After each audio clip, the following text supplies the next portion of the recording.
What is up, everybody? Welcome back to the Deep in the Bleachers podcast. As y'all could see, just a quick disclaimer. We got Dominic Gasper this week. We do not have Jeremiah Kroom. Yeah, do the wave in honor of Jerry. Wait, we gotta do it for Jerry because he got.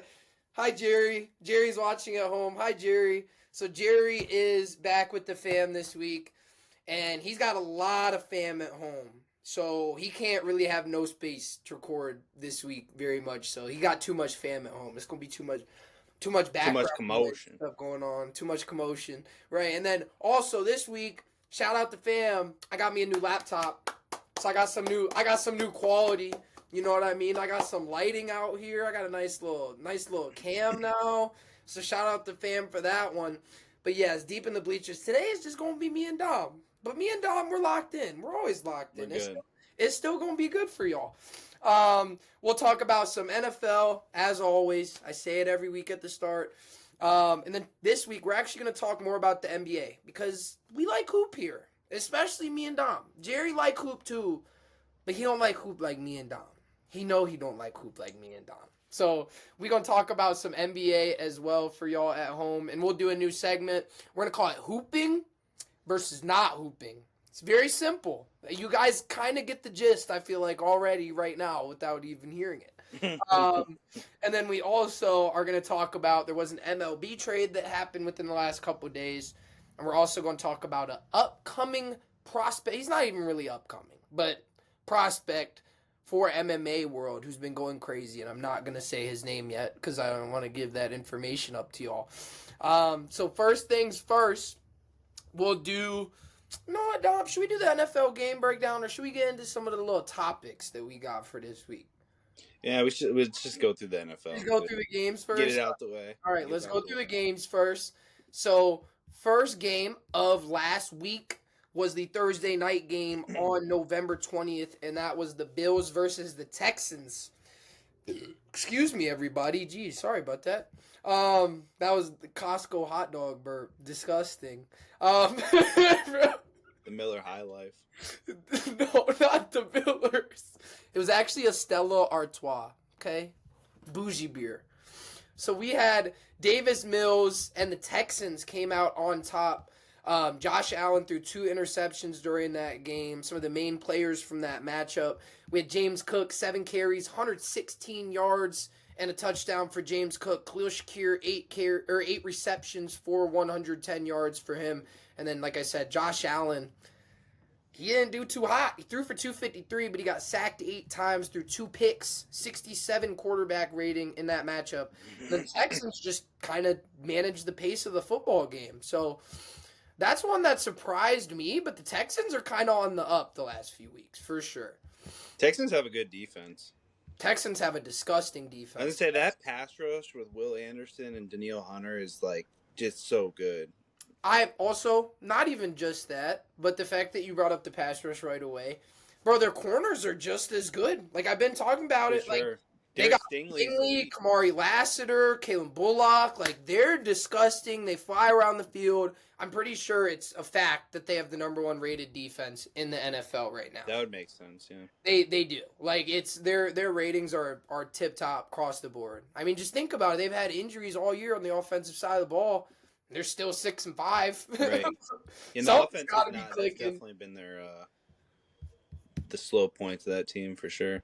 And then defense, like we just said, balling out again. I mean, the Bills don't even score 20 points in that game. You hold the Bills to 19 points. That's always the success. I mean, if you're holding – you said Josh Allen had, 1 passing touchdown? He didn't throw any.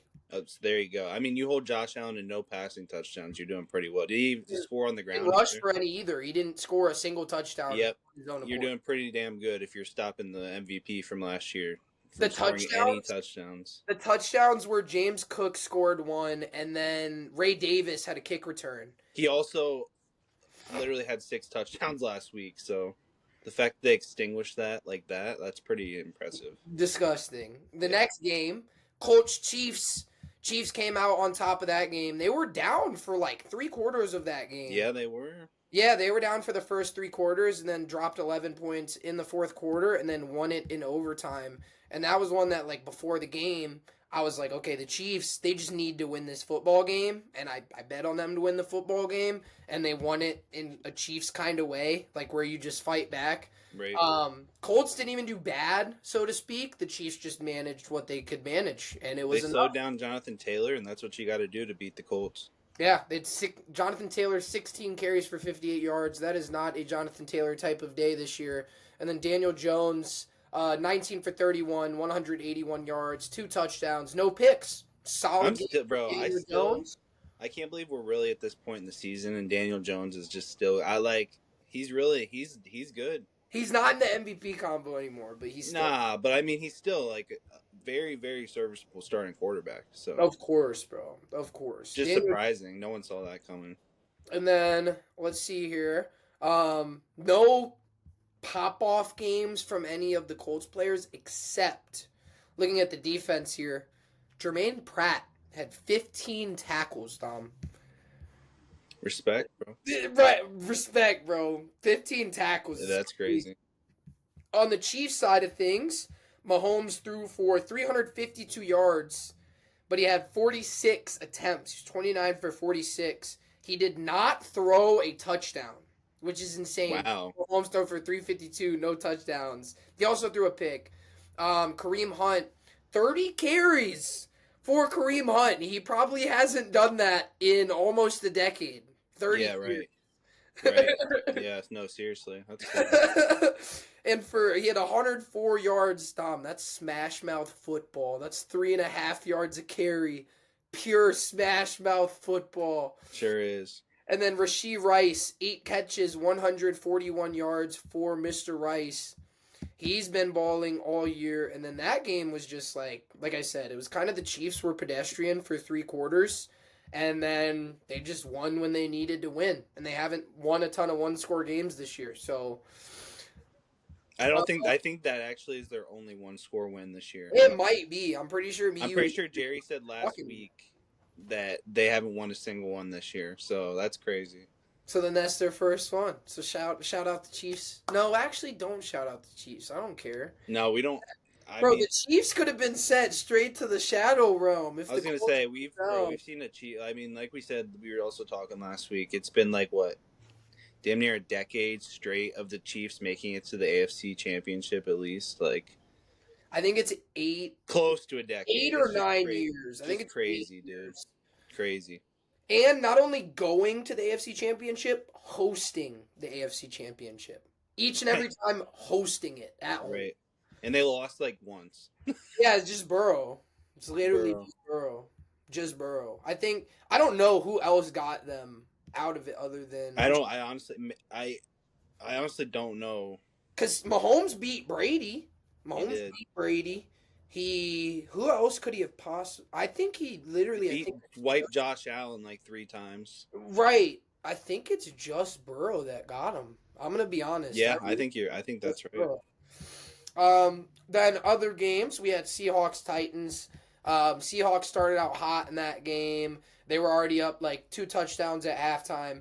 And then the Titans started coming back a little bit. The score was 30-24. The Seahawks kind of dominated that game overall. But the takeaway I have from that is Cam Ward made a lot of impressive throws. I know you've been sending me some Instagram DMs with some of them too. I think if you actually watch Cam Ward play, he'll be a good NFL quarterback. But right now, their situation is just so bad. Yeah, I was just gonna say, shout out to Cam Ward, bro. The last couple weeks, ever since the bye, he's starting to look a little more calm under center. So, and he's doing it with Gunnar Helm, Kamiri DK. Yeah, no, he doesn't even have Ridley anymore either. Ridley's not playing. Also, Elick Manor, I think, is still hurt right now. So he's literally just out there with, like I said, his top 3 receivers on the day were Gunnar Helm, Kamiri DK, and James Prochet. That's insane. And he threw for 256. Yeah, I was going to say he threw for over 250 yards. That's no picks. No picks. Nuts. Yeah, good for Cam. Picks, 28 for 42. So that was probably one of Cam's best games of the year. And then on the Seahawks side of things, JSN. Bro. All my guys love JSN. Love him. JSN. 8 catches, 167 yards, 2 touchdowns for JSN, and he's just so dominant. Me and Dom were talking about it yesterday. He's had what'd you say, one game this year where he's played 90% of snaps? He's had a couple One. games this year where he's And played, it was 90 exactly. and he's played some games this year he has 40% of Less snaps. than 50. Like, that's just Because they're just dominating. in the games where he's playing 40% of snaps, he's still putting up 100 yards and a touchdown. I swear, every game JSN has like 10 fantasy points on the first drive already. Yeah, I was gonna say he's a problem. He, like we said, like he doesn't even play like much in the second half, especially like fourth quarter wise, because they're usually just winning, and he just doesn't get as many snaps. So Right. What he's doing is historic, and he's on pay. I know, like he's on pace to break the Megatron record. Yeah. Which is just insane. The only people I saw that had more yards through 11 games in NFL history is Tyreek in his like almost 2,000 yard season, like his first big year with Tua. Maybe Cup. And then, who's number one? You'll never guess it. You'll never. Yeah, guess I have no clue. Josh Gordon. Oh. I mean, that's bad. I mean, he was crazy that one. Bro, Josh Gordon led the league in receiving yards, and he missed 2 games. He ain't even playing 2 games. So that I saw that, and I was like, he really fell off.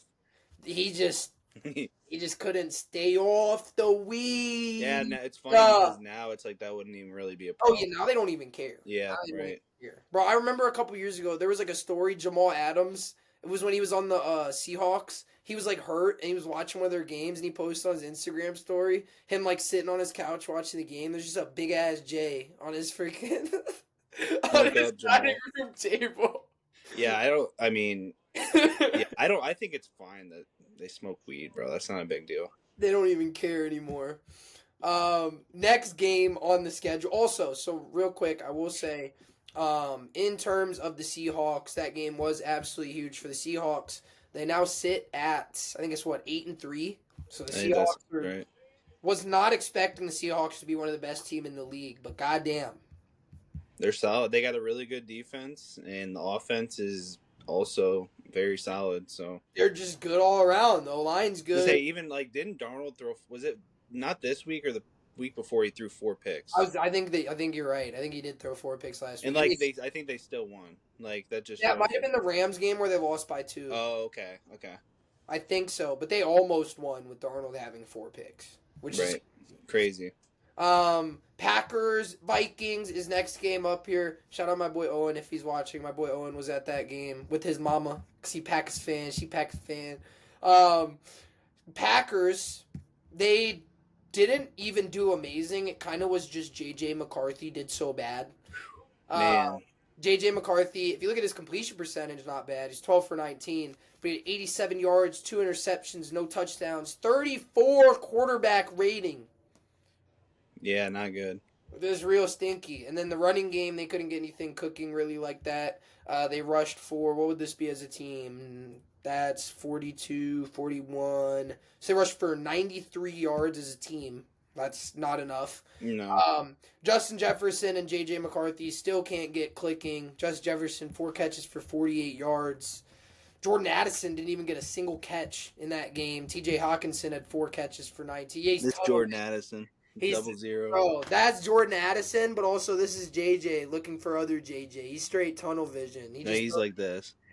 He's just throwing the ball. He's like this. Just straight eyes closed, not even looking. He said it's the opposite. Just throw it up there. JJ's down there somewhere. Okay, although we've still talked about many times, I still don't think JJ McCarthy is like bad. Like he's had such like an up and down narrative this year. I was gonna say he's shown like some really good flashes, but it's like I feel like he just can't get to that consistent, like solid, like put in a solid game and then come out next week and put in a solid game. It just hasn't been there. That's still only the 6th game he's ever started. Yeah, that's the Bryce Young special, bro. The Bryce Young special. Come out, show out, and then everyone's got your hopes up for bro, and then come out and just abysmal the next game. And then it's down tremendously. Just horrible. On the Packers side of things, Jordan Love again. He's kind of on the down a little bit right now. Not doing much.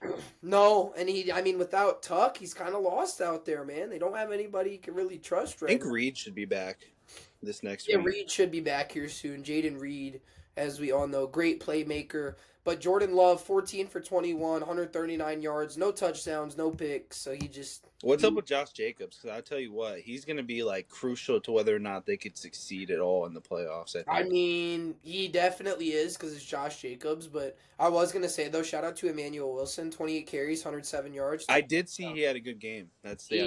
He balled out, and they gave him a fat workload, and he still did his job very well. But yeah, the Packers do need Josh Jacobs back badly, badly. They're not the same sort of offense without him, and I think he's not supposed to like miss the year or anything like that. Yeah, right. I don't even know if he's guaranteed to come back next week. Which is crazy. Yeah, it sucks. And then on the Packers as well, Micah Parsons 2 sacks, Devontae Wyatt 2 sacks. And then what about who was it that flipped JJ McCarthy into like a pancake? That was Micah. That was Micah. Have you seen the pictures going around of that? Yeah, dude, that's the hilarious. one where he's literally JJ's like roly poly. He's literally folded. Somebody put the 9 on him. They said it was His cleat is damn near stuck in his face mask. He's so folded, Oh my god! All right, Jets Ravens. Tyrod Taylor got the start. That was a stinker, bro. Yeah, that was a stinker. The Ravens started really slow, and then they kind of just steamrolled. Lamar didn't do anything. I was gonna say, I mean, he won the game, so respect, but like he didn't do much. Nobody really did anything. No. Tyrod, 222 yards, 1 touchdown, and a pick. And then this is what we mean with kind of nobody did anything. Lamar, 153 yards passing, 13 for 23. It's not really much to it there, right? Brees Hall, 16 carries for 44 yards. And a fumble. Derrick Henry had 2 touchdowns, but he rushed for 3 yards a carry. So, I mean, Brees Hall did have 75 receiving yards, I guess. He was the Jets' leading receiver. Wow. Right. Zay Flowers, 5 for 58 for Zay Flowers. John Mechie, wait. Yeah, I forgot. John Mechie had. Didn't even know about that. That's back-to-back weeks of John Mechie actually scoring a touchdown. John Mechie, 6 catches for 65 yards and a touchdown. I've always been a slight believer in John Mechie. Yeah, I agree, bro. Because he's shown flashes for sure. And then again, that's really about it that happened during that game. I mean, everybody's going to expect the Ravens to beat the Jets. Sorry, Jets fans, all 5 of you guys out there. Man, I know Lamar owners are mad this week, bro. You were expecting bro to go put up 30 points, and he just had a dud. Straight dud. Jets. You're like, oh, the Jets. He's about to eat. Jets. No. And guess what? Lamar couldn't turn on them Jets, man. No, 0. He got sacked like a bunch, too, I saw. But that's been a common thing with, like, Lamar. Like you said, Josh Allen got sacked 8 times. That's kind of crazy for, like, how mobile those two guys are. Well, it's because Josh has a tendency to start doing donuts in the pocket. He just starts going in circles. he's doing sideshows. He thinks he's so big body. No, them dudes are drifting Dodge Chargers and Dodge Challengers in the park. That's what Josh thinks he's doing. Shrug them off like Big Ben. The next game that we had on the schedule probably was game of the week. Lions versus the Giants. Never thought I would ever say that was probably game of the week. Jameis Winston caught a touchdown. They had a flea flicker touchdown. Jahmyr Gibbs went for 300 yards. Amon-Ra went for 150 yards. Wandale went for 150 yards. Yeah, that was crazy. Giants blew it again, though. I think that's the biggest takeaway from that. The whole team is gambling. The entire team is gambling. No, like, seriously. I mean, that's like 5 or 6 games this year where you could take... I've seen the picture of, like, the Jets or the Giants lost all these games. It's like, it makes no sense how they're blowing these games. That game they had for, I feel like, I don't know, the first 40 minutes, like 90% of the game, and then they just blow it. That's legitimately what it felt like. That's what it's been for them, man.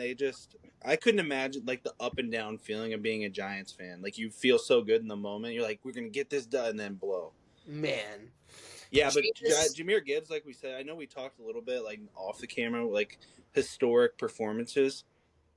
I don't know if anyone's ever put up those kind of numbers with the amount of touches that he had.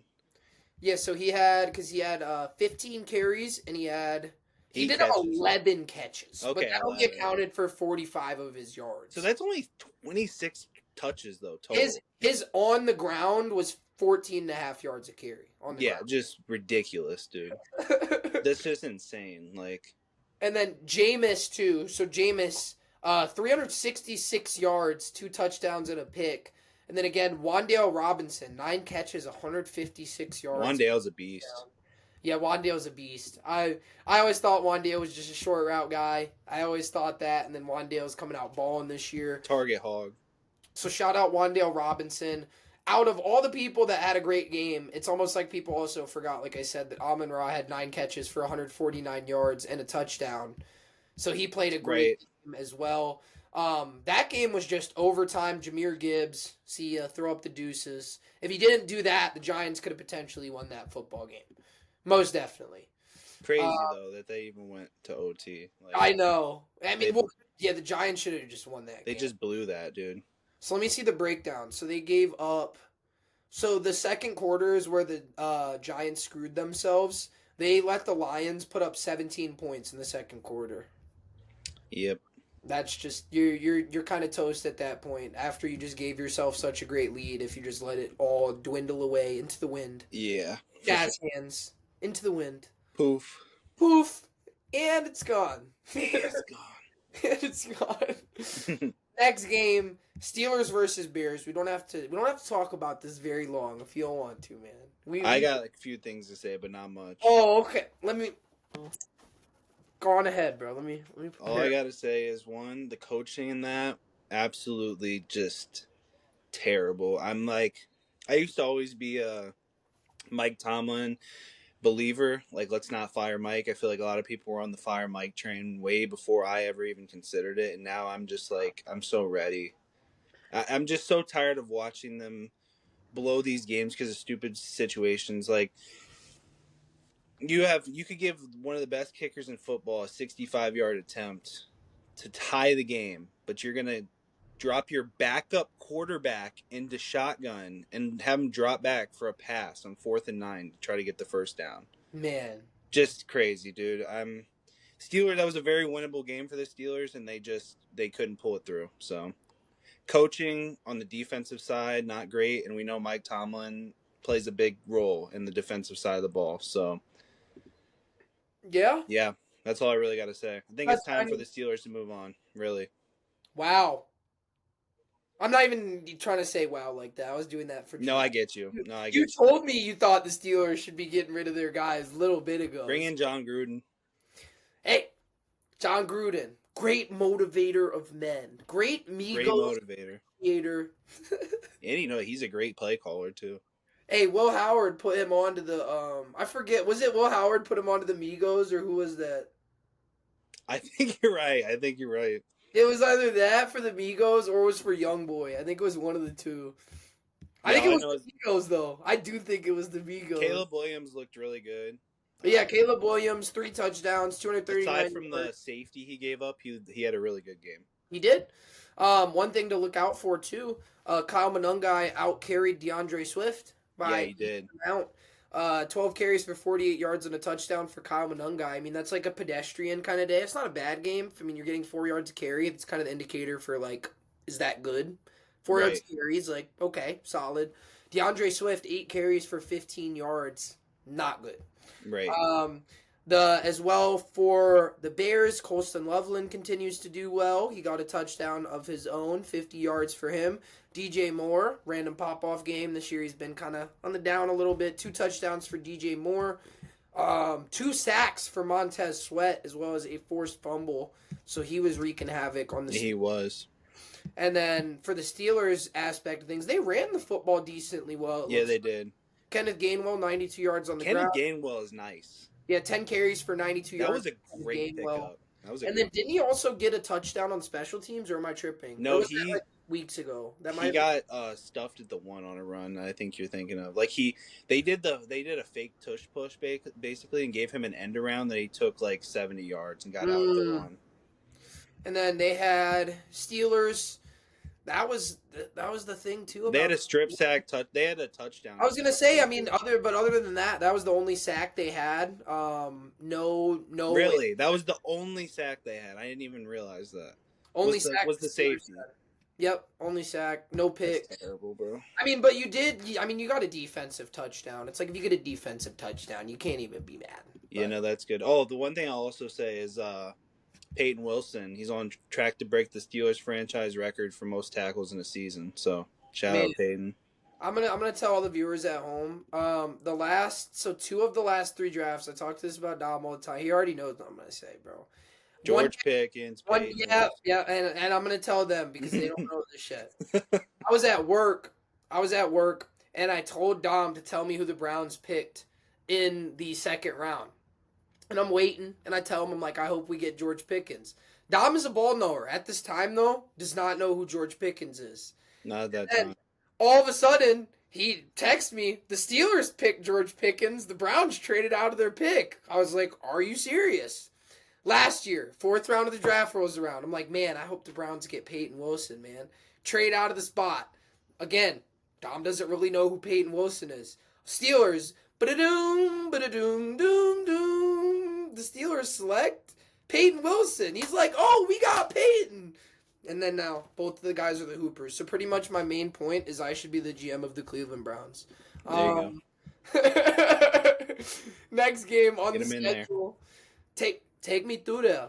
Take me through there.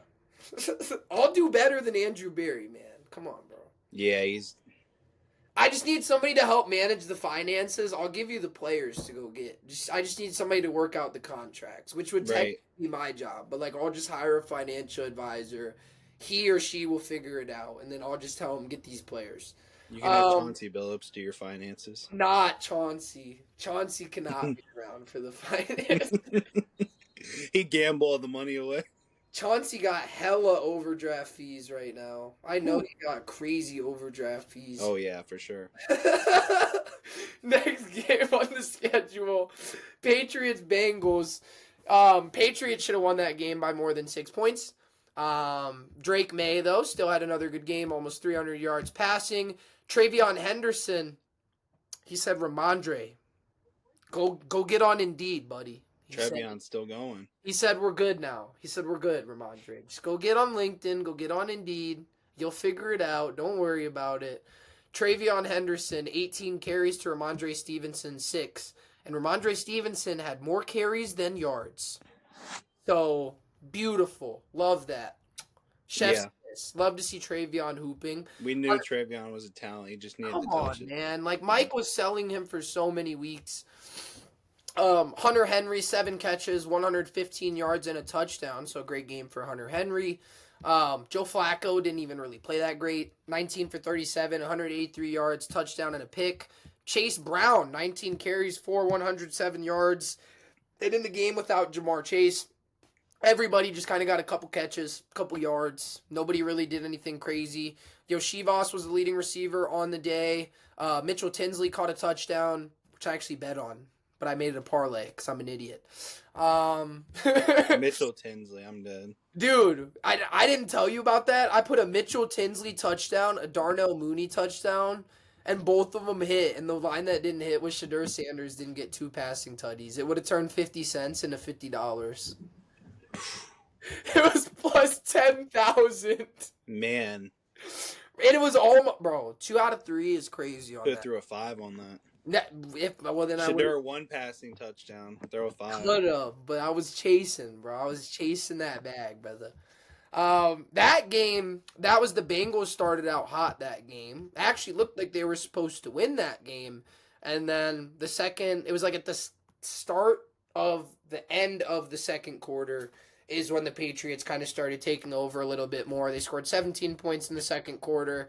And then after that, that was the difference. Those 17 points in the second quarter to the Bengals 10. And then eventually the Bengals only lost by 6 points. So yeah, I really like Drake May, but I do think that the Patriots are a little overrated at the moment. They're beating shitty teams, to be quite frank. So let me look at exact every single win that they've had this year. I'm gonna be honest, they have 2 good wins this year. I So think it's the Bills and the Bucks. The Patriots lost to the To the Raiders. Vegas Raiders Yeah, they did. in week 1. They lost to the Raiders 20-13. So then, okay, next week they beat the Patriots. Or, well, English is hard. They beat the Dolphins. They beat the Dolphins 33-27, so they barely won that game. And then, obviously, you guys beat the Patriots. That's one of the losses. So their 2 losses are the Steelers and the Raiders. Now, I'm not even trying to hate on the Steelers, but the consensus opinion right now is that the Patriots are better than the Steelers. Right.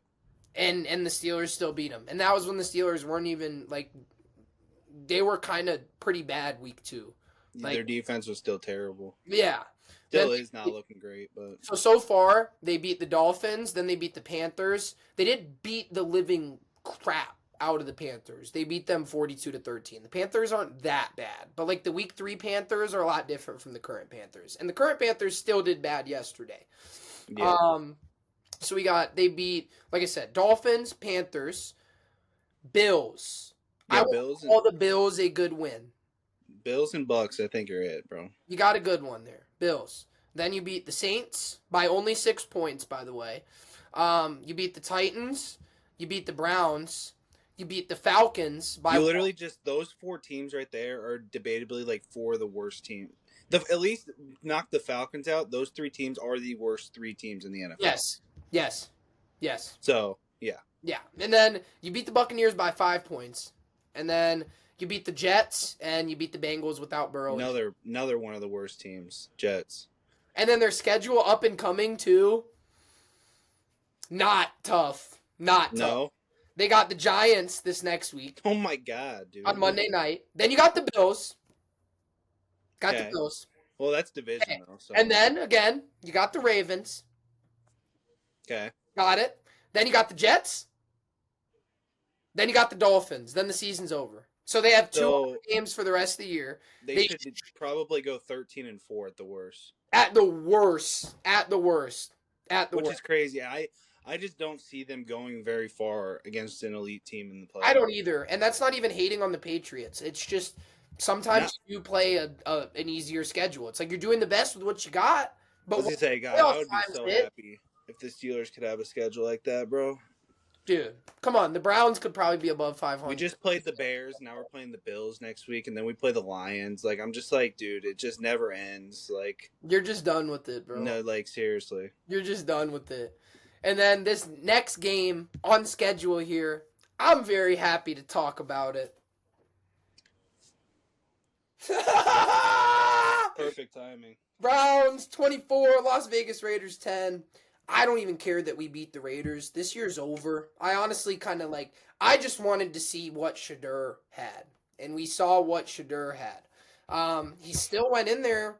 You know, Judkins gets hurt in the middle of the game, eventually comes back. But it's not like Shedeur has elite options anywhere. You saw a lot of the throws that he can make and has the ability to make, and I loved to see that. And I said one of my main things, you can even track it back to a couple episodes. Hopefully it was one that we posted, because I hope I have this on record. I said Dylan Gabriel is not that bad. I said it is on record. I've said he's bad. Let me rephrase that. Okay. Dylan Gabriel is just, I said that his ceiling is to just be like a solid backup in the NFL. Not ceiling, I mean floor, right? His ceiling is just like your mids. Shedeur makes tons of throws that Dylan Gabriel can't make. And that was the main point that I said. And you saw it. Everybody saw the deep bomb because it destroyed everybody's Instagram feed for the last 2 days of him throwing that deep ball. And that is just purely a throw Dylan Gabriel just cannot make. That thing's landed 10 yards short if he tries to throw that. He's not even thinking about throwing that ball. No. It's not even coming across his mind. And Shedeur was able to command the offense. And we didn't even unleash a playbook fully to support what I feel like he still can do. That's one 20 times. full week of practice with first team. One week. That's all he's got.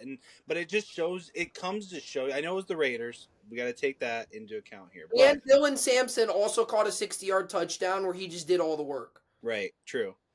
But like you could tell he looked much more comfortable. Way more comfortable. So I mean, you're only gonna. It doesn't matter like who you play. At least like he'll go out there from now on.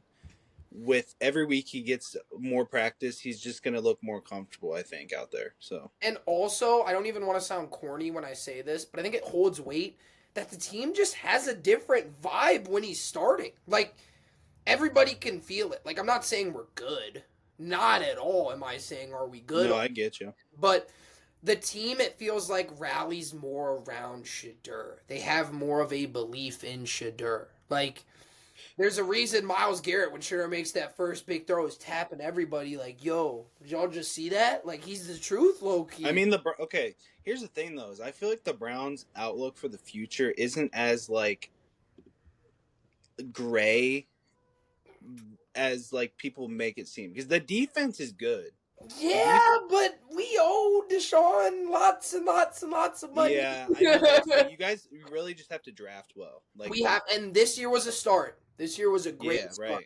right. I don't think we had a single miss in this draft except for Dylan Gabriel. I mean, if they just draft like some offensive weapons for Shadur and like they need to draft some O line.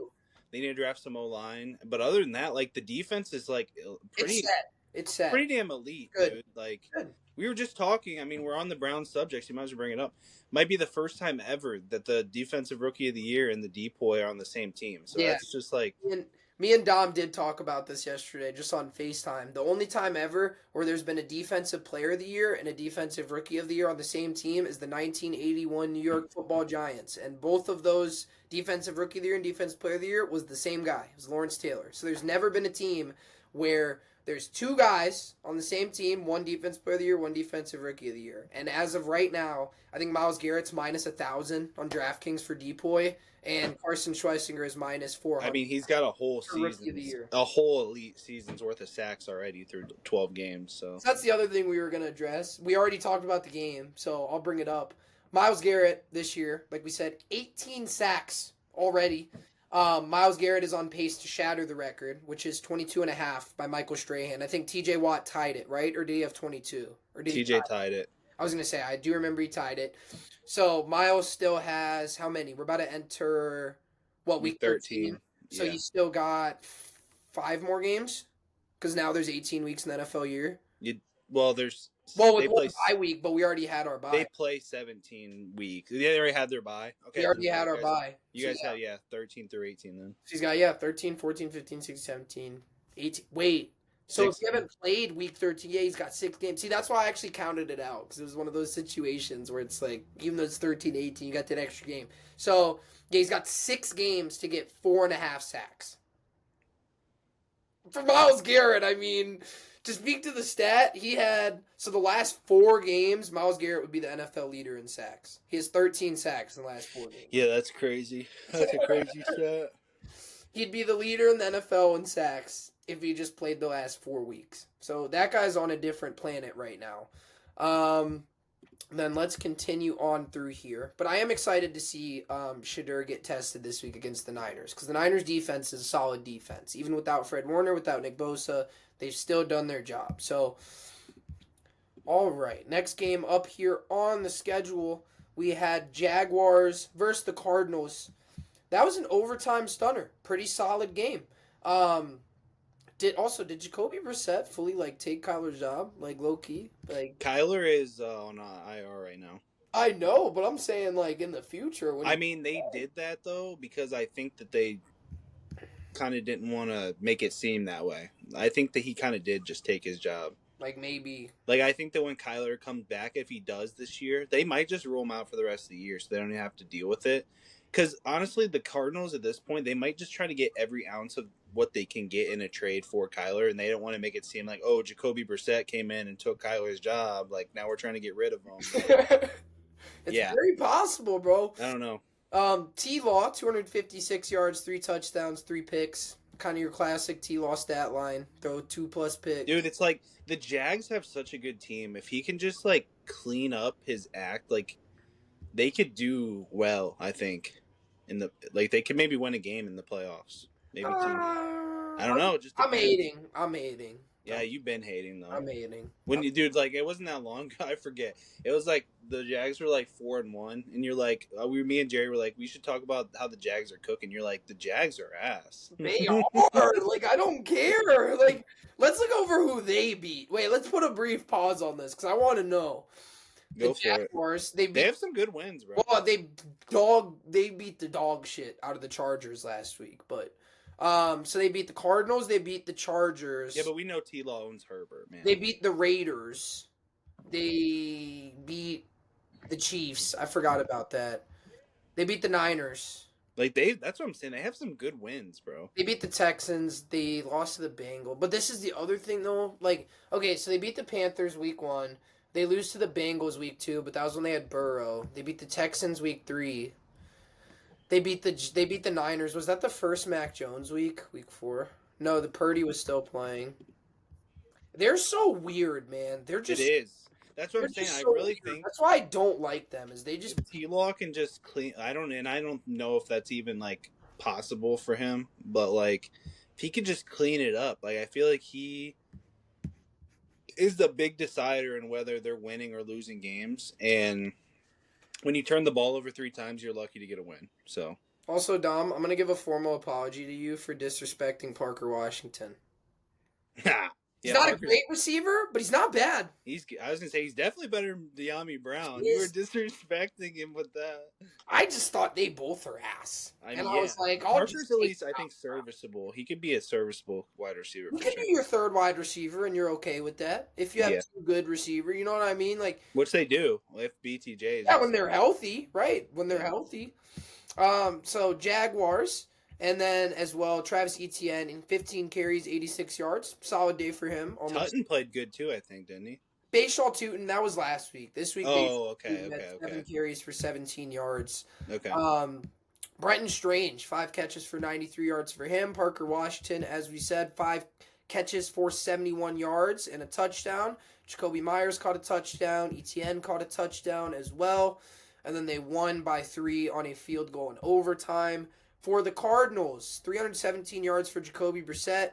He's just got to go out there. Bro, honestly, this is the best situation for Jacoby Brissett. You know why? Because their running game is so bad that they just go out there and have him throw 40 times a week, and he gets to sling it. Is Trey Benson out for the year? No, he's not. He's supposed to come back soon, but either way, it's like Trey Benson ain't really moving this thing. He's solid. He's a lot better than the running backs that they currently. Yeah, right. But he's still kind of like. I feel like we just haven't really seen what Trey Benson can do because James Conner's the starting running back there. But Trey Benson was like the second highest. I remember out of college, Florida State. I still know he's nice. But I feel like he might be a little better than people give him credit for. We'll see. Michael Wilson keeps it up after. Shout out Mike. After his like 150-yard game last week, 10 catches, 118 yards this week. Yeah, Mike. What day it is, Mike? What day is it, Mike? It's not there yet. We got a couple more hours before we get to Wednesday, Dom. As we're filming this right now, it's Tuesday, November 25th. I got to remember to do that every time when we start it up. Just so we can give people the heads up, you know? Let them know when we're recording. Right. You got to know when we're in the news, you know what I mean? Trey McBride, 9 catches for 79 yards for him. Greg Dortch, 50 yards and a touchdown as well. His touchdown was pretty nasty, too. But that game was just, again, I don't know. I am just a Jaguars hater. I mean, the Cardinals aren't good, so. Yeah, I don't know why. I'm just a Jaguars hater. Well, it's because they're just up and down, bro. They're just up and down. I don't know how they have 7 wins right now. Like, I just don't understand. I honestly don't. You are a hater, aren't you? Watching the Jaguars play football makes my eyes hurt, and they're somehow 7-4. Another game up here, Eagles-Cowboys. The Cowboys got their attribute boost from playing the Bro, the Eagles literally choked that game. They did choke that game. They were up either 21-0 or 21-7. So they were up, I think they were up 21-0. But you're right, at minimum it was 21-7. I'm just looking at the breakdown here. Let me see overview. So they were up 21-0. They were up 21-0 in the second quarter with 12 minutes left, which is like... And they lost, what, 24-21? Yep, 24-21. So that's embarrassing. They got shut out from the second quarter on. That's no good. That's no good. Eagles, are we sounding the alarm? And then also Saquon. What's up with Yeah. Saquon, man? I mean, historically, he was just bound to not have the best year. If you just look back at running backs who have had a crazy season next season, not really. You gotta do better than what you're doing, big. No, I agree. I agree. 10 carries for 22 yards for Saquon. He got all his stuff through the air. 7 catches for 52 yards. Jalen Hurts actually played a decent game, too. I don't even know if that game was his fault. 27 for 39, 289 yards and a touchdown. It was kind of their defense. Didn't he have 2 rushing touchdowns, or is that the week before? Yeah, this was passing. He did also have 2 rushing touchdowns. He had 3 total touchdowns. So he scored all their touchdowns. That game is not Jalen Hurts' fault. He got the ball to his receivers. He moved them down the field enough. A.J. Brown had a big game. Yeah, A.J. Brown had 110 yards and a touchdown, and it didn't, like, they were force-feeding him, but they were effectively force-feeding him. It wasn't the Eagles that are trying to get A.J. catches just to get catches and, like, make him happy, and they're not doing anything. Like, they were doing something. Yep.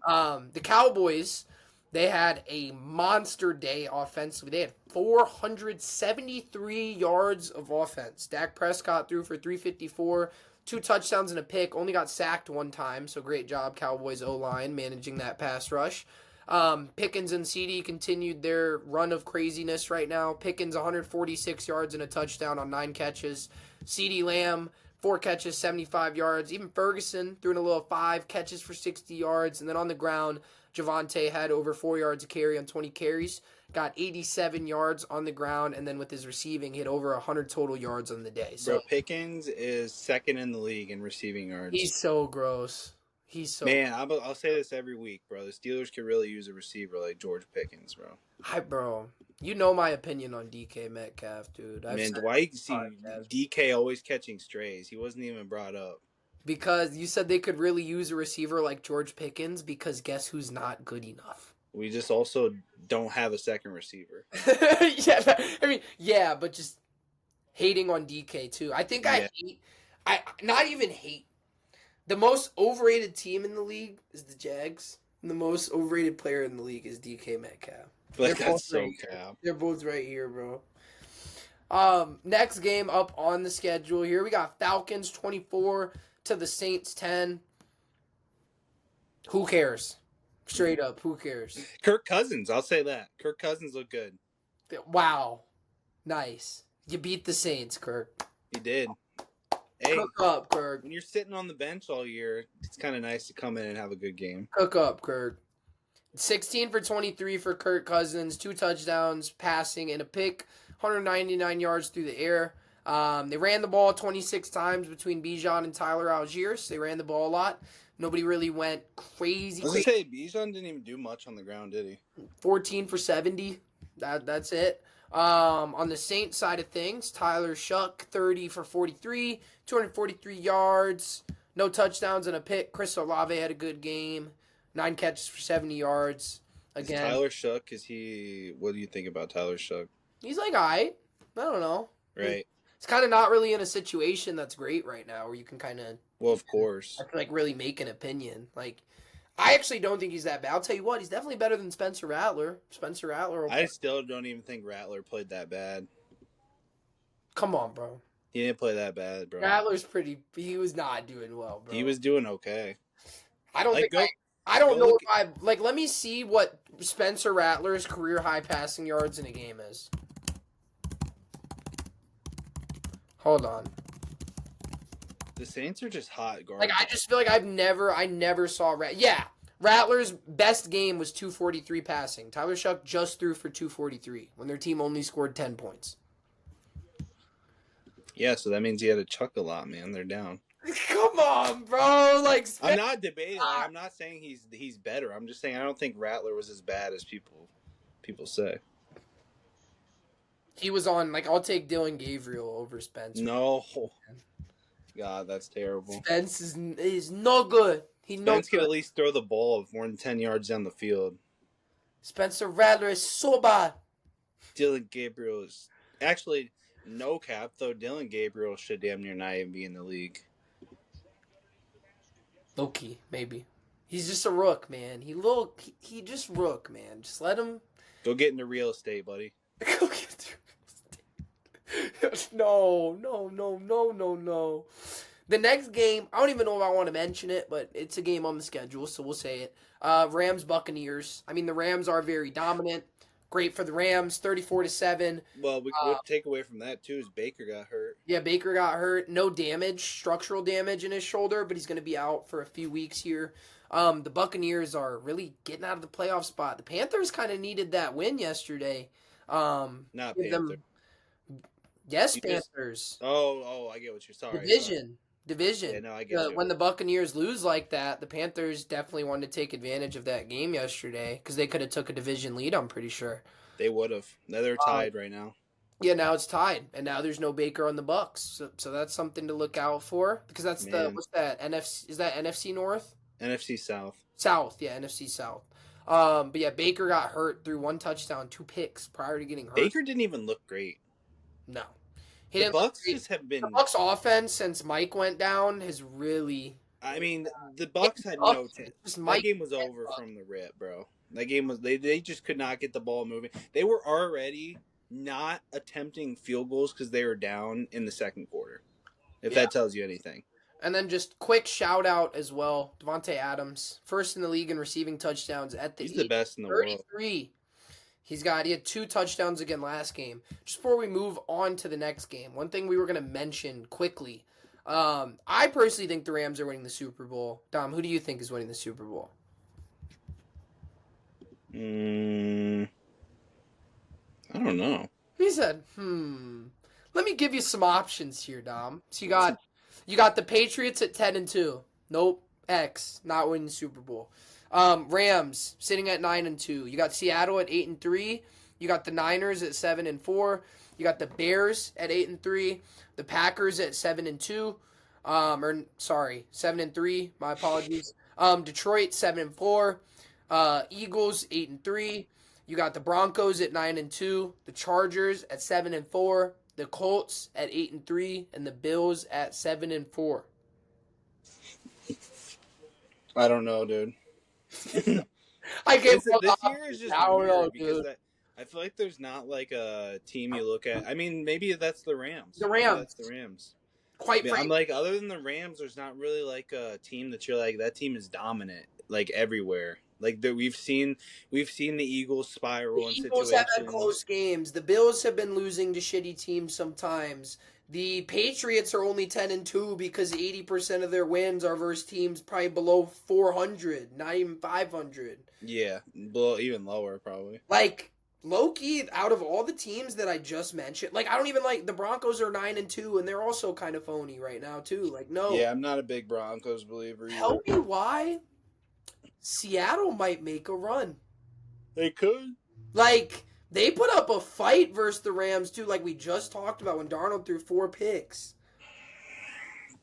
This year is very open for who. It is. But I think the Rams just, like, I don't know, bro. Rams, Bills Super Bowl? I see the Bills. I see if the Chiefs make it, or Rams Chiefs. I'm going to be honest with you. The Chiefs, if they sneak in, they're still going to make it to the Super Bowl, bro. Maybe. All they have to do is sneak in. As long as they get in, they're probably making it to the Super Bowl. Yeah, the Rams are good. Shout out the Rams. Matt Stafford. And then, so that was the next part I was going to say. Outside of I think the Rams are going to win the Super Bowl, I also think Matt Stafford is going to win league MVP. Which, you agree with? Like, I personally, at this point, don't see anybody chasing Stafford for MVP. I mean, a lot can change in 6 weeks, but right at this moment, I would say yes. A lot can change for the good. Stafford already has 30-plus passing touchdowns, and the Rams have one of the best records in the league. Yep, they do. Yup. If the Rams just crumble and they're like Baker was also an MVP candidate for a little bit, and they just faltered. Like the Rams could easily. Football is just never. It's never a given, bro. That's the thing. Yeah, it's not a straight plane. There's always right. It's not. I mean, yeah. So like, I agree with what you're saying. Matt Stafford at this moment in time should be MVP and probably will win MVP if things just continue out. So right. All right, and then last game we had last night's game, Niners Panthers. Again, yeah. Both quarterbacks. I don't even want to address this one for very long. Niners 20, Panthers 9. Brock Purdy threw picks on back-to-back-to-back possessions, and then Bryce Young said, "Let me give you a couple more right back." He said, "I'll give you 2 right back." 5 picks in that game. Yeah, 5 picks. 5 picks. And what? 2 passing touchdowns to 5 picks? That's crazy. Yes, 2 pass touchdowns and 5 picks. Juwan Jennings caught one, and Tedero McMillan caught one. J.C. Horn, Snagums, 2 picks. J.C. Horn, and then Jai. I don't even. Is that G a year or is that Jair? I think it's Jair. Jair Brown on the Niners, 2 interceptions as well. Shout out those guys there. Now, so that was the NFL last week, week 12. Now we're gonna talk a little bit about some NBA. We always kill like an hour on football. NBA, just a quick update on some of the teams real quick before we go into our new segment, hooping versus not hooping. Pistons 14-2 so far this year on a 12-game win streak right now. The Raptors currently on an 8-game win streak after last night's victory versus our Cavs. Sadly, Brandon Ingram dropped 37 points on our head. Damn, I didn't even see that. Yeah, Brandon Ingram went stupid on our head. The Chicago Bulls 4-6 in their last 10 after their hot start to the year. So they're not doing as hot as they were at first. That's why you see Vucevic being pissed off when he just hit a game winner. Like, guys, we almost just lost to... Who did they almost lose to? It was like the Wizards or something. The Wizard, yeah, something like that. Bulls are falling off a little bit. The Thunder, they are 17-1 right now on a 9-game win streak, and Shai hasn't even played like 80% of fourth quarters, and they don't even have Jalen Williams right now, who's their second best scoring option. Shai's averaging 33 points a game, and he never plays without even playing fourth quarters. Right now, we got the Lakers 8-2 in their last 10 games as well, 4-game win streak, which I think is the game when LeBron came back. And the Suns are also sitting at 8-2 in their last 10 games with no Jalen Green. So shout out all of those teams real quickly as an update if you guys have been following the NBA. Now, last night, how me and Dom came to this topic of hooping versus not hooping is we play fantasy basketball in a league together. It's normally like a side thing, like when football's done, but we still like it. It's a dynasty one. So we always are tuned in on who's doing well kind of in the league right now. And I guess the qualifications are just like, how did you do last year? How are you doing right now? Are you doing better than you did last year? If you are, you're hooping. If you're not doing better than you did last year, decently worse, you're not hooping. Right, especially with if expectations were high for him. Exactly. So right now, we're just going to give a quick little shout out to some of the guys, man, who just been doing their job. We'll do a deeper dive into some of the stats too. The first one, let me actually pull up his stats here on my computer. First guy I want to shout out because that's my guy, Jalen Johnson of the Atlanta Hawks. Jalen Johnson has been doing really well this year. He's been the 1A option on the Hawks right now with no Trae Young. And they actually have been doing better. They're 1.5 games back from the 2 seed currently. As I also just pulled up Jalen Johnson's stats, I see the Hawks are currently losing by 21 points to the Wizards. How is that happening? But Jalen Johnson averaging 22.4 points right now, 9.6 rebounds, 7 assists, almost 2 steals a game, over 40% from 3, which is a massive career high jump. And then 56% from the field. So shout out Jalen Johnson. I'll do the next one too because that's another guy that's just on my fantasy team. Michael Porter Jr., even though he's on the Nets, shout out Michael Porter Jr. Michael Porter Jr., his last few games here, dating to 23rd November. So he had 25 points, 6 rebounds, 4 assists, a steal and a block versus the Raptors. Game before that, 33 points, 8 rebounds, 2 assists. Game before that, 25 points, 6 rebounds, 2 assists, 3 steals. Game before that, 34 points, 9 rebounds, 7 assists. Like, I don't care if you're on the Brooklyn Nets. That's pretty impressive stats. Very impressive numbers. And then this year, he's averaging career high in points, 24.3 points per game, over 7 rebounds, and 3 assists. For a guy whose nickname is Never Swing, he's swinging it a little. Career high in assists. Right now. And then, Dom, this was one guy you were excited about a lot when we were talking about it, is James Harden. What have you been seeing from James Harden this year? all I know is that James Harden has been making the Clippers are not doing well this year so far. Part in due to the fact that Kawhi has been out for a lot of the year, but Harden has been balling. He's been balling. Like he's putting up, I think we said a career high, or not career high, but like the since most Rockets days, pretty much. I was gonna say the most points a game that he scored since 1920, which I think that was still Rockets, right? Yeah, that was Rockets days, man. So Rockets shout days. out James Harden. He's 36 years old, and a lot of people thought his scoring aspect was just kept on the down, and it looked like he looks in a lot better shape too. I think one thing is like after his Rockets days, you could kind of see Harden like not like you can't really say he's in bad shape because he's in the NBA, but you could tell when a guy is slimming up or slimming down or bulking up a little bit. And I think Harden looks like he's in some of the best shape that he's been in for a He while. does, So. for sure. Dude, you could see it in his, like, literally just look at his pictures of the last Right. couple years. Like, you could see it. James Harden, from November 10th to November 22nd, here are his scoring outings. 35 points, 23, 41, 37, 28, 31, and 55. Currently, he's averaging 28 points, which is good for 11th in the league right now, and 8.4 assists, which is good for 5th in the NBA. So James Harden is going back to, like we said, what he was doing like he was on the Rockets. He's also shooting 45% from the field and 39% from three. And with the shot selection that James Harden has, that is really damn good for a 36-year-old James Harden. One guy that I didn't expect was going to be doing as good as he is doing right now this season is Julius Randle. Now, I don't know if all of you guys know this at home. I doubt it because I didn't even know until yesterday. Julius Randle is averaging 24 points, 7.5 rebounds, and almost 6 assists. And he's shooting above 50% from the field, shooting 36% from three. He has been doing a great job for the Timberwolves so far this year. And that's just all that needs to be said. Julius Randle gets disrespected a lot. He's kind of up and down sometimes, but so far this year, Julius Randle, shout out to him as well. This is a guy I know you're excited about is Deni Avdija, Dom. Yeah, Deni has been playing lights out, man.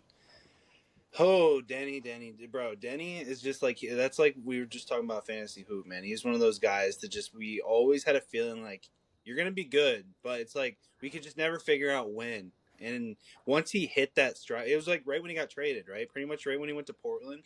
He hit that stride, and he has not turned back. He looks great. So this year, he's upped his points per game by 8 points already. Last year, he averaged 16.9. So far this year, he's at 24.9 points a game. Over 5 assists a game. That's another career high. Up 1.5 assists per game from last year. And I think that number is going to continue to go up. I think he's a better passer than about 5 assists a game, to be honest. I agree.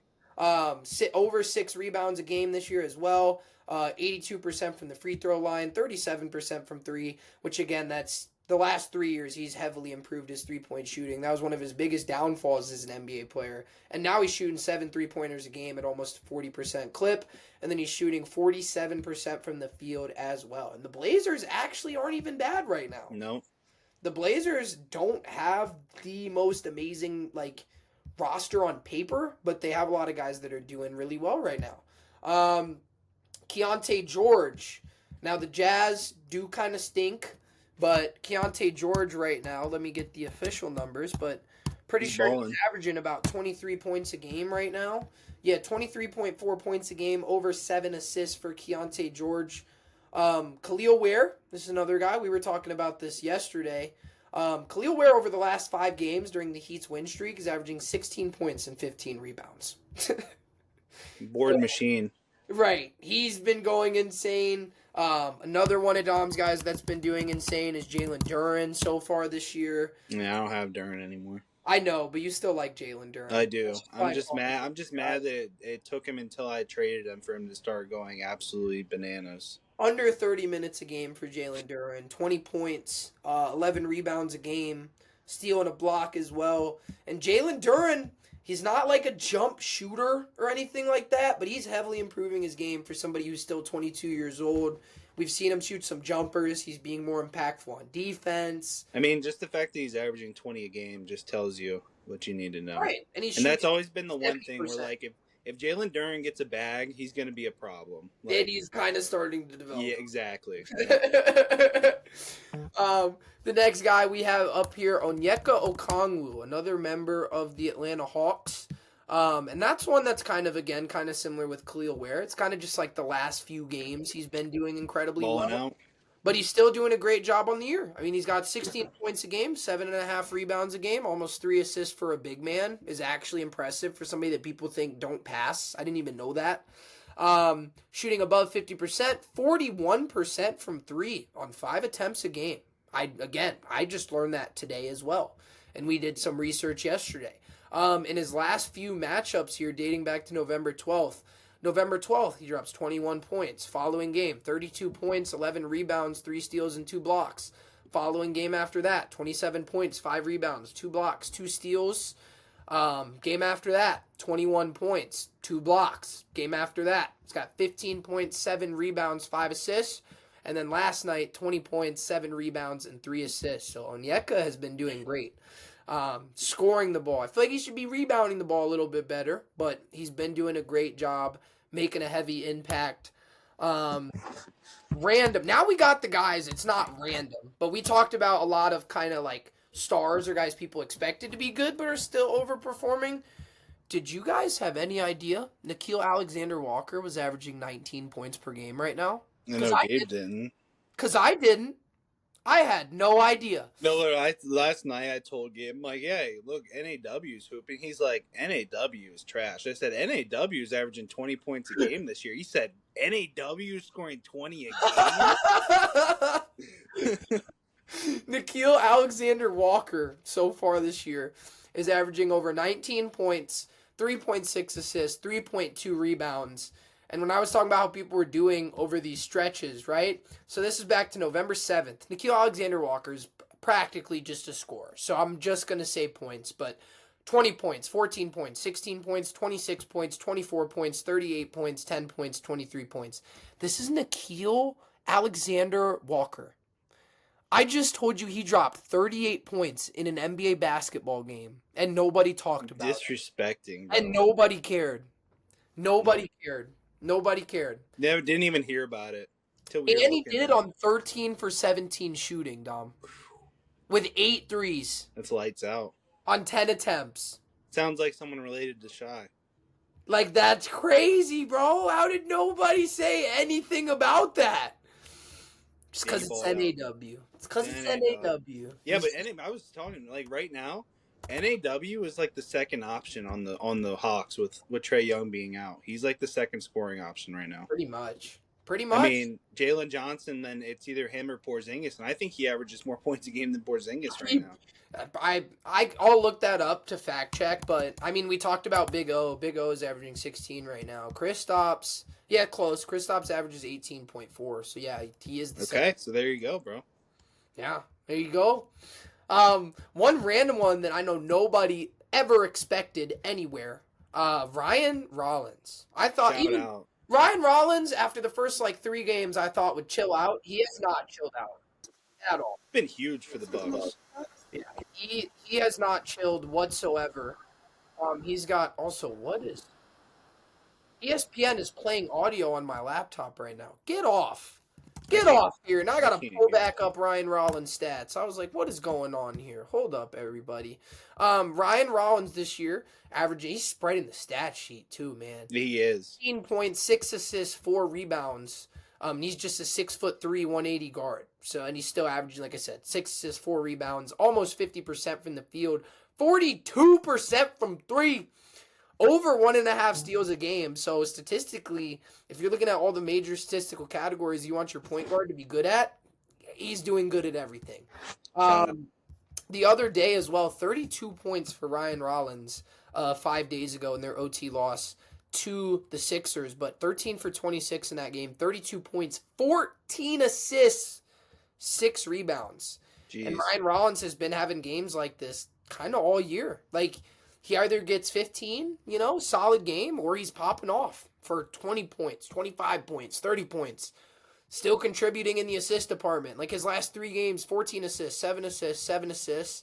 He's got, let me check how many games here he's got this year with over 8 assists, or 8 or more. He's got 1, 2, 3, 4, 5, 6. So he's already got 6 games this year with 8 or more assists as well. So Ryan Rollins, Yeah, he's shout out. phenomenal. And then whenever we were talking about guys that we thought were doing well as well, Dom almost made me forget Norman Powell. Yeah, Norman Powell's hooping. Norman Powell, over 25 points a game for Norman Powell. And again, that's just somebody who we just know as a scorer. That's all that matters with Norman Powell. He's averaging 25 points a game on a team that is going to be in the playoffs most likely in the Miami Heat. Shooting 50% from the field, 46% from 3 on 7 attempts a game. So shout out Norman Powell.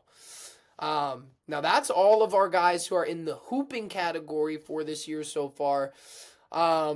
We'll try and run through the guys who are not hooping a little bit less, a little bit quicker because we don't want to hate too much. The main list that we have here, so I'll go like by 3 guys. How about that at a time? First 3 guys we got Dyson Daniels, we got Rudy Gobert, and we got Ja Morant. So now the one reason we put Dyson here is Dyson just isn't scoring nearly as many points as he was last year. And he's also just not putting up nearly as many steals as he was last year. And now everybody kind of thought that was going to happen, but I didn't think Dyson Daniels would be averaging sub 10 points a game, barely over 2 steals with what pedigree he was putting up last year. Yeah, I agree. Then we got Rudy. Let's check up on. I know Rudy is down in everything, career lows and everything. I think. Yeah, let me see compared. Or maybe not career lows, but definitely lower than everything last year. So Rudy is averaging his least points per game since his 3rd year in the NBA, which was 10 years ago. He is averaging his least rebounds per game since his 2nd year in the NBA, which was 11 years ago. He is averaging his least blocks per game since last year. He was dang near on the down in blocks, too. He was less than 1.5 blocks per game last year. This year he's got 1.7. But normally, I mean, Rudy Gobert, we're used to him averaging, above 2 blocks. 2.5 to 3, damn. Right, like anywhere in that range. He is shooting a great percentage right now. He's got a career high in field goal percentage, actually, which I didn't even know until right now, 73.7%. But it's just not the same Rudy Gobert anymore. The reason he's shooting that percentage is because they're not giving him shots anymore. Not that he was ever getting a massive amount of shots, but it's like Rudy's still going to get you that double-double, but he's not going to be a deep boy candidate anymore. He's not going to have games where he gets 20 and 20 or, 20 and 15. It's just not the same Rudy anymore. In the case of Ja is just, what is going on with Ja? I mean, okay, I think the biggest thing is he doesn't want to be anywhere near Memphis. He wants to get out of there. And I think it shows when you have a guy that's just like kind of checked out mentally, it shows in your numbers. And Ja is probably having some of the worst numbers in his career this year. Ja, I think, how many games has he even played this year? What, like 4, 5? No, he's played more than that. I don't know, man. So Ja, let me check his game log here. Yeah, he has played more than that. You are correct. He's played a decent amount of games here. Let me see the exact number. I was gonna say we kind of made it a point to not put guys in who have. Yeah, we did. So he's played 12 games so far this year, which is like not that bad compared to how many games. More than half. I mean, that's probably 65%, 60. So he is currently shooting 16.7% from 3 on 5 attempts a game. That's insane. 18 points per game, 7 assists. At least Ja can still pass. 3.5 rebounds. He's shooting 36% from the field and 17% from 3. What's his turnovers? I was gonna say he's averaging a career high in turnovers, 3.8 turnovers. I could feel that. So, and the Memphis Grizzlies are really bad right now as well. So Ja, that's another guy. We'll talk about his teammate right now as well, Jaren Jackson. So, me and Dom we completely forgot Jaren Jackson Jr. existed. We haven't heard anything about Jaren Jackson. He just won Depoy 2 years ago too. Right. And Jaren Jackson, I mean, he's scoring I guess what he was doing kind of prior to these last 2 years where he was averaging 22, which is great. But before that, it was nobody really knew Jaren as a scorer like that. but right now he's averaging his lowest points per game since 2022. He's at 17.8 points per game. He's shooting 46% from the field right now, 34% from three. And this is the one where it's like you're not doing Jaren Jackson things. He's averaging 1.2 blocks a game. Jaren Jackson Jr. during his DPOY year averaged 3 blocks. The year before that, 2.3 blocks. And now it just doesn't look like the same Jaren Jackson. I mean, for a guy that's like, he's still young. He's what, 25? 26. Yeah, it's like you expect them to still... You're supposed to be entering your prime. Getting better, if not putting up the same elite numbers that you already were putting up. And You're supposed to be entering your prime. Yeah, I agree. Another guy this year who not doing nearly as good as last year. I mean, he's shooting a great percentage, actually, looking at it right now. Similar points per game as well to last year, but I feel like with, the situation this year where Fox was out for a bit, Dylan Harper got hurt for a bit, Keldon Johnson has really cooled off as an NBA player, I think. This year he's at 12.6 points per game. He is averaging a career high in rebounds. Shout out to him for that. But that's just somebody who I expected to be better at this point in time. I thought Keldon Johnson could maybe take a leap, be one of those guys, at least a couple years ago, you know what I mean? Keldon Johnson for sure. 22 points a game in 2022, 2023.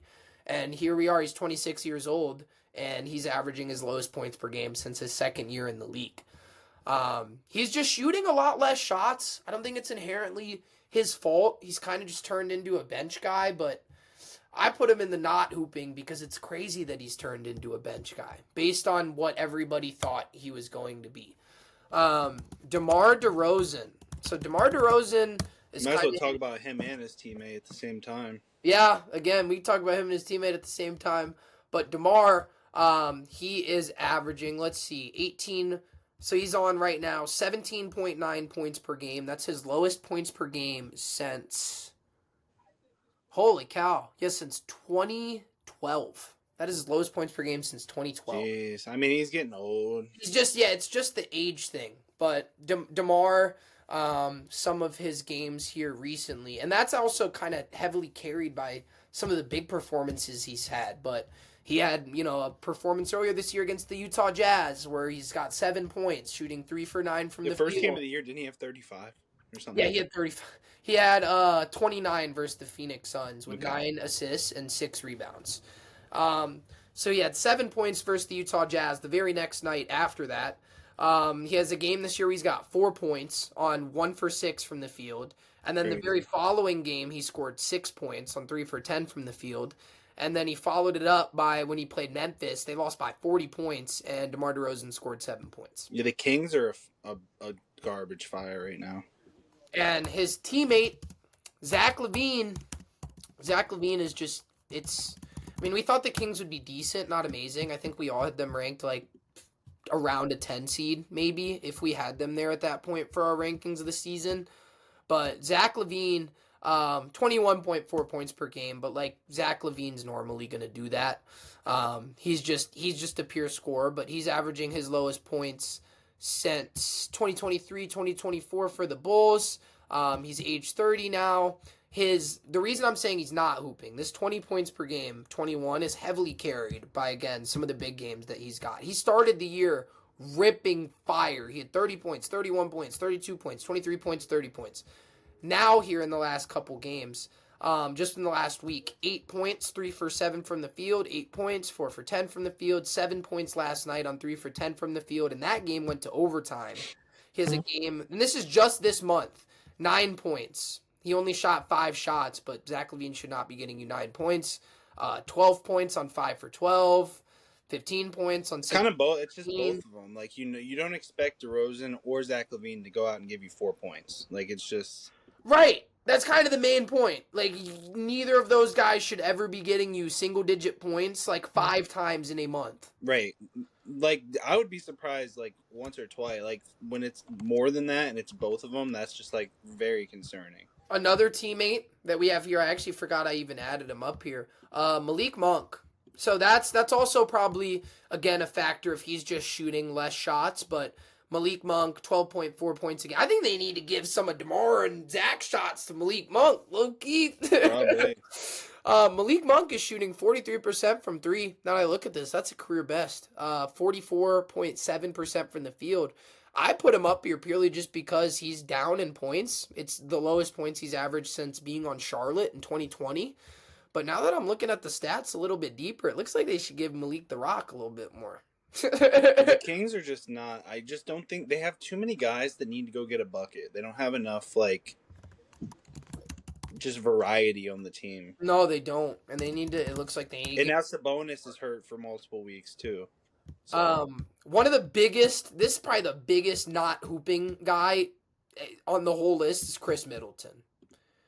Chris Middleton, it's time to throw in the towel, buddy. Chris Middleton doesn't even average double-digit points a game right now, and that's put the fries in the bag, Chris. Put the fries in the bag, buddy. Chris Middleton, 9.5 points a game right now, 31% from three. Career low for free throw percentage as well, by far. He's never shot below 83% from the line, and this year he's shooting 73% from the line. That's like a telltale sign, buddy. Put the fries in the bag. Got to go. As well as his teammate, CJ McCollum. Again, if you're on the Washington Wizards, like we were talking about MPJ is doing good on the Nets, but like, oh, it's the Nets. Like, but you're on the Wizards. Like, you better be hooping on the goddamn Wizards. Like, 16.5 points a game for CJ McCollum, 40.9% field goal. That's a career worst for him so far. And he's hoisting up almost 7 threes per game. So just CJ also 16.5 points per game. That's his lowest points per game since 2014. So again, it's CJ is an old guy. He's 34 years old. I get it, man. But still, you're not hooping, buddy. Not hooping. So that was the segment, hooping or not hooping. Kind of just gives us a chance to give you guys a check-in on some of the guys around the league who are doing well, not doing well, because it honestly was eye-opening when me and Dom were looking at some of the guys too. For sure. And then some other stories that were going on around the NBA this week. Curry brand. So Steph Curry left Under Armour, and he's going to go all in on Curry brand. And it came out that allegedly some of the reasons it happened was Under Armour not pursuing, it looked like, Caitlin Clark and Sabrina Ionescu as much as he wanted them to. As well as, what other reasons did you see? Those were like two of the main ones. I was gonna say the biggest. I was gonna say the Clark one. It was like the biggest reason I think I saw.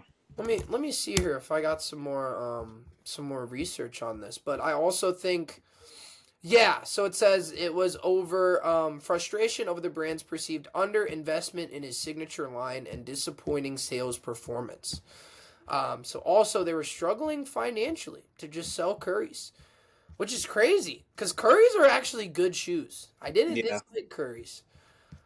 But I did think it was kind of funny. He was trying to get, well, not funny, but like, bro, Sabrina Ionescu and Caitlin Clark definitely both had strong influences. Like, Curry is like one of our, like, mentors, people we looked out for. Bro, if I were Under Armour, they missed out so hard by not getting Caitlin Clark, bro. That feels like a layup. Like, that feels like a layup. Like, the advertising you do with the two of them would just be... the possibilities are endless with that, and they didn't even try. So that's a smaller one. But honestly, good for Curry. Yeah, Curry should be able to sell shoes on his own. It's Steph Curry. Like, yeah, I agree. Who cares, man? It's Steph Curry. His name's still on the shoe. All Under Armours are kind of garbage. So, like... Yeah, nope, I agree. Some of the other things as well. Chris Paul retiring, man.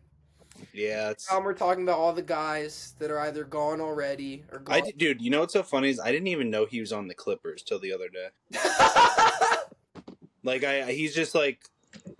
Bro, of course he's at the unction. Come on, bro. Their average team age is like 36. You said the unction, bro. That's the unction. What are you talking about, bro? It's crazy. It really is.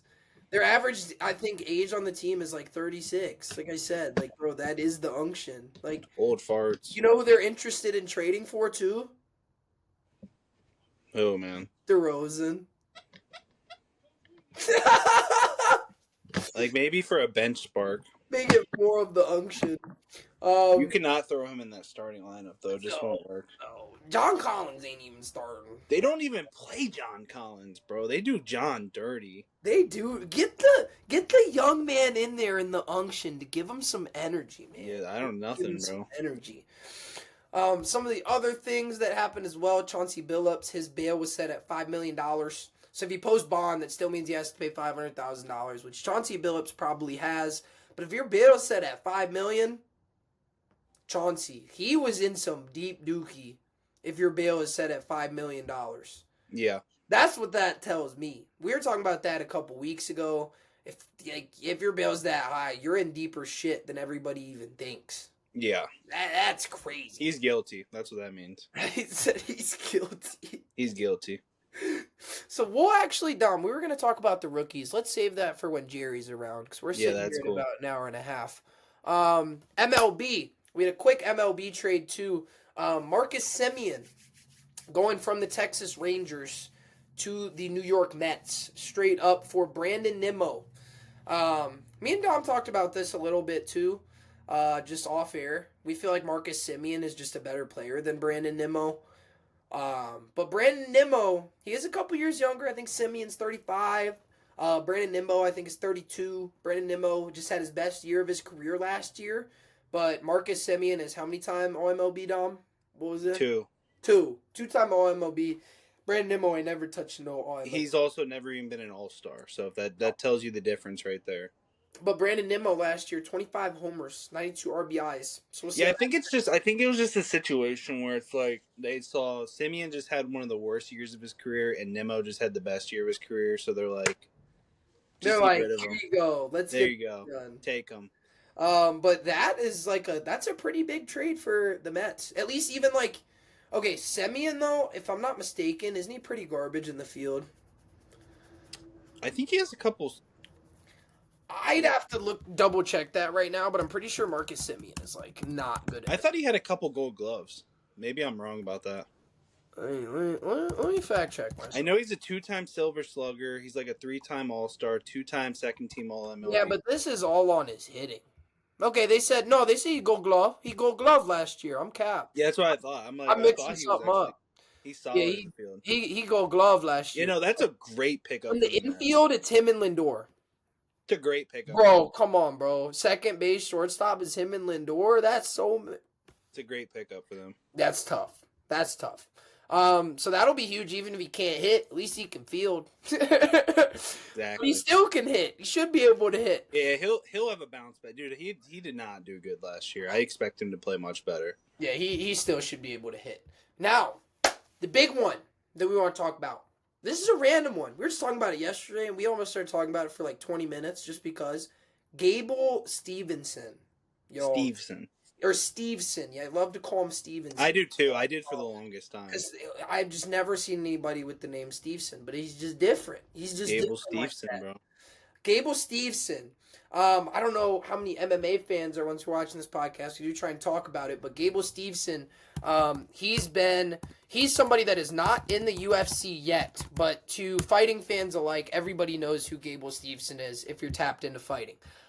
Gable Stevenson, he is a beast of a human. He is 6'1", 265 poundaroonies. He is physically when you look at them both in a picture.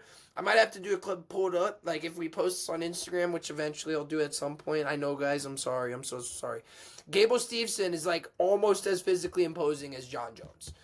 He is a gold medal wrestler at the 2020 Tokyo Olympics. Didn't you say he was the youngest gold medal wrestler as well? I just know he won at 20 years old. So yeah, won at 20 years old at the Tokyo Olympic Games. He is such a beast of a man that he got signed to the Buffalo Bills last year. Ever playing football. With never playing football. And they tried to run him at D-tackle, and he actually lasted 3 months on their practice squad before they cut him. They cut other guys before they cut Gable that had been playing football for their whole lives. Yeah. And they chose to keep Gable Stevenson. Now, we're talking about Gable Stevenson because his last fight, I don't even know what fighting league it was. I don't either. Let me look up exactly what it was here. But there was FC something I saw. I don't know what FC clip. is, though. that came out of Gable Steveson. Now, I just told you about his wrestling background. Gable Steveson knocked somebody's lights out cold. Yeah, Gable Steven hits like a truck, bro. And he has to hit like a truck. He's built like a truck. Like, yeah, we were talking yesterday. He is the greatest MMA prospect to come along for sure. Like, just the way he's 25 years old, and I feel like he could hop in the ring with pretty much anyone, right? That's Gable Stevenson's third knockout win in 3 months, by the way.